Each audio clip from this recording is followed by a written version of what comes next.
nous avons fait un mois en Inde, ou plutôt une partie de l'Inde, puisqu'on a fait uniquement le Rajasthan, auquel on rajoute Agra, Amritsar et Mumbai.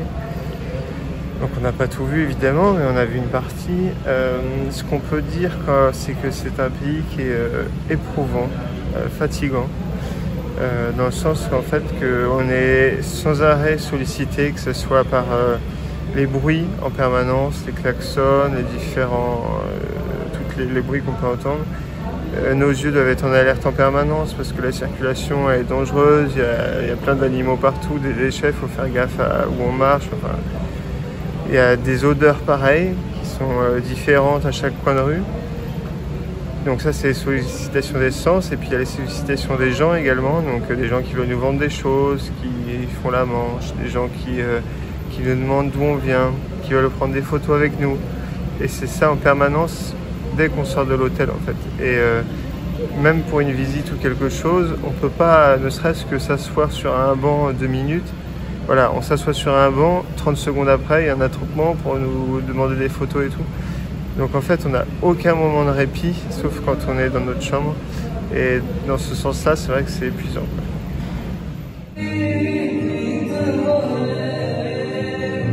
Alors en moyen de locomotion, on a utilisé pas mal le train. On a aussi fait un reportage qui marquera notre vie avec l'émission Grand Reportage sur TF1. Mais on a utilisé donc du coup le train qui est pas mal desservi en Inde, qui est un moyen très économique et sécurisé, assez rustique aussi. Ça permet de rencontrer des locaux. Mais par contre pour les Européens, c'est très difficile d'accéder à un ticket.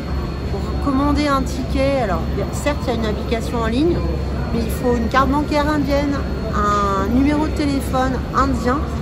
Donc nous on n'a pas fait ce choix-là. Donc soit on passait par les hôtels, moyennant quelques roupies complémentaires, soit on passait des queues interminables avec un petit papier qu'il fallait remplir ligne par ligne jusqu'à l'âge du grand-père ou de la grand-mère. C'est un peu compliqué. On a utilisé aussi les bus, mais alors le bus je vous les conseille pas. Le bus qu'on a utilisé c'était 6 heures de route. On était comme des lapins dans un clapier avec des gens dans tous les étages, plusieurs par casier on va dire.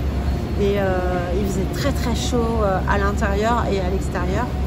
Et on se sentait un petit peu à l'étroit dans ce bus, donc avec une alarme, une sonnerie toutes les 5 minutes, donc ouais, c'est assez stressant. Donc on ne conseille pas le bus, mais plutôt le train.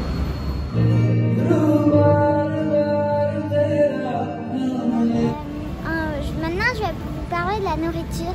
Ici, ils connaissent pas d'autres mots que épicé.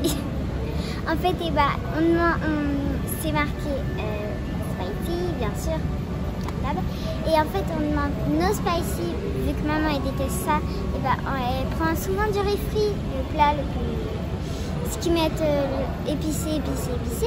Et on dit no spicy, il y en a toujours un petit peu qui traînent. Hein.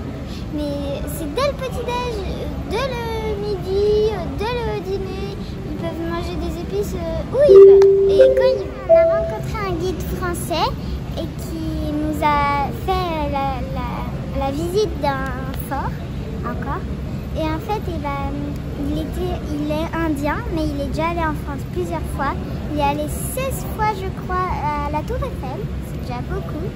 Et en fait, quand il va en France, il a toujours ses petites épices et tout pour les mettre parce qu'il dit que la nourriture française, c'est fade pour eux. Alors que pour nous, c'est super, méga, hyper bon. Alors aussi, il y a le thali, c'est un plat. C'est comme une fondue océane mais façon indienne. En fait, il y a plusieurs petits plats, dont les thalis, c'est le plat qui s'appelle les thalis, dont les chapatis. Les chapatis, c'est des sortes de crêpes pain, c'est des crêpes rondes. Et en fait, c'est du pain quoi, sauf qu'ils sont ronds et ça s'appelle des chapatis. Et moi, j'adore ça. Alors moi je vais vous parler de la conduite en Inde. Alors c'est pas fait pour les Européens.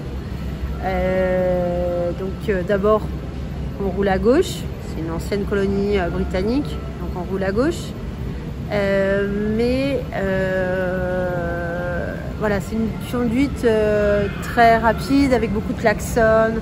On passe avec le forcing, donc on a un petit peu l'habitude avec le Cambodge, la Thaïlande et le Pérou notamment. Mais là, on a essayé de prendre un chauffeur pour rejoindre le fort de Kumbhalgarh et Ranakpur dans le Rajasthan, parce qu'il n'y avait pas d'autres réels moyens de transport précis pour aller dans ces lieux-là. Et on n'a jamais eu autant peur de notre vie. Le chauffeur, il klaxonnait, il roulait très très vite.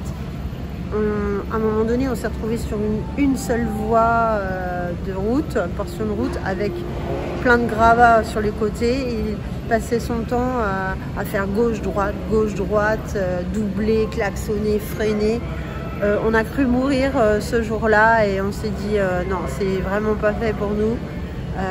Après, c'est peut-être le fait qu'on est mal tombé, mais c'est le lot de beaucoup de personnes, beaucoup de touristes.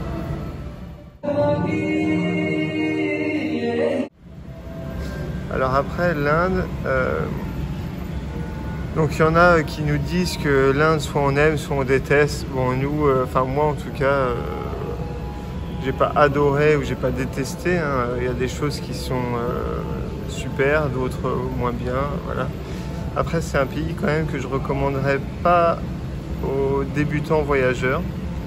Surtout en mode, on va dire, à l'aventure, un peu comme nous, où on n'a pas de guide qui nous accompagne en permanence, le voyage organisé. Parce que c'est plus compliqué et beaucoup plus fatigant que dans d'autres pays pour voyager de cette manière, en fait. C'est pas parce qu'on ne le conseille pas aux débutants voyageurs, on va dire qu'il ne faut pas y aller. Hein.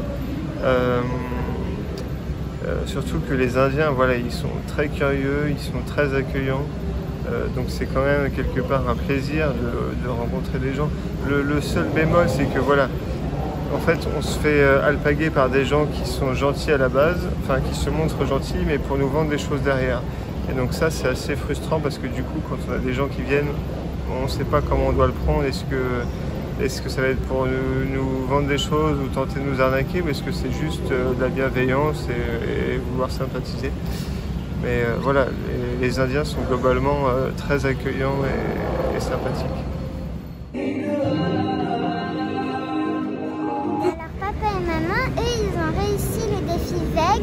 En fait, ils n'ont pas mangé de viande pendant la journée en Inde. Et du coup, voilà, on peut les féliciter parce qu'ils ont réussi.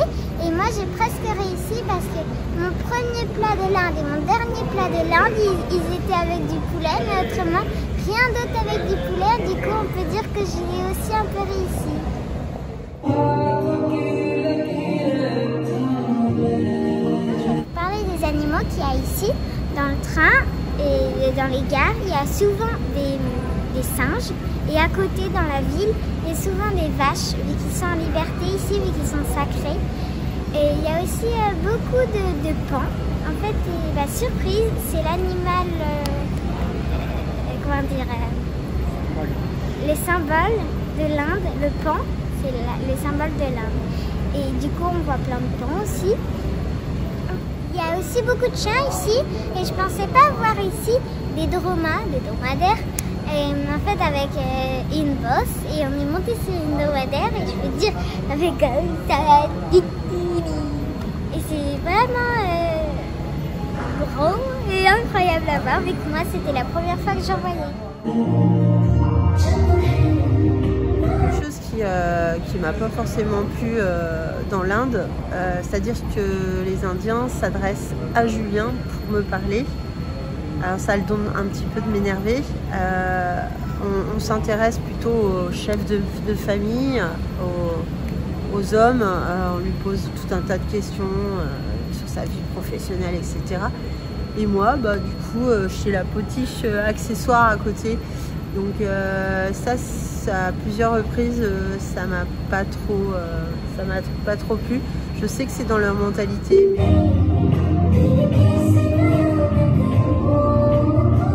Alors, quelque chose d'assez surprenant, on ne pensait pas trouver 40 degrés au Rajasthan en plein mois d'avril.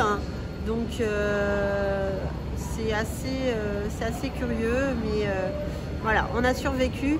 C'était quand même un chaud sec, contrairement à Mumbai où c'était une chaleur humide. Donc on est passé du sauna au hammam sans problème. Il faut voir le bon côté des choses.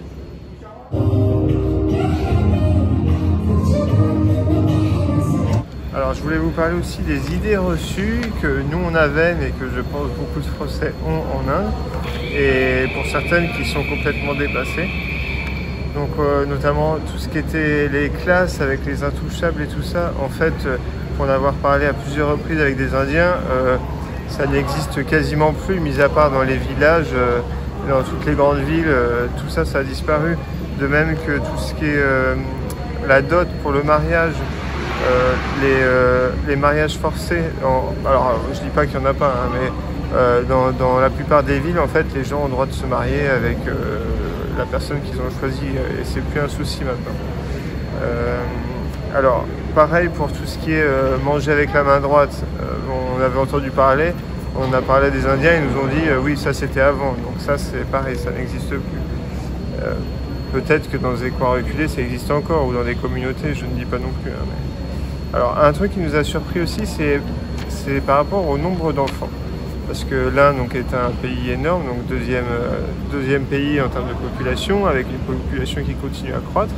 Donc on s'attend à rencontrer des familles très nombreuses, et en fait la plupart des familles qu'on rencontre, ils ont 1 ou 2 enfants. Alors pareil, on a posé la question, et en fait la plupart des gens, disons, qui ont un peu d'éducation ou un travail avec le gouvernement, ont très peu d'enfants. Notamment le gouvernement d'ailleurs a mis une limite d'enfants. Si on a plus de 2 enfants, on ne peut plus travailler, être fonctionnaire pour le gouvernement indien, c'est plus possible. Donc a priori c'est plus les familles pauvres qui ont des familles importantes, et du coup des enfants qui sont délaissés et on s'en occupe pas suffisamment, quoi.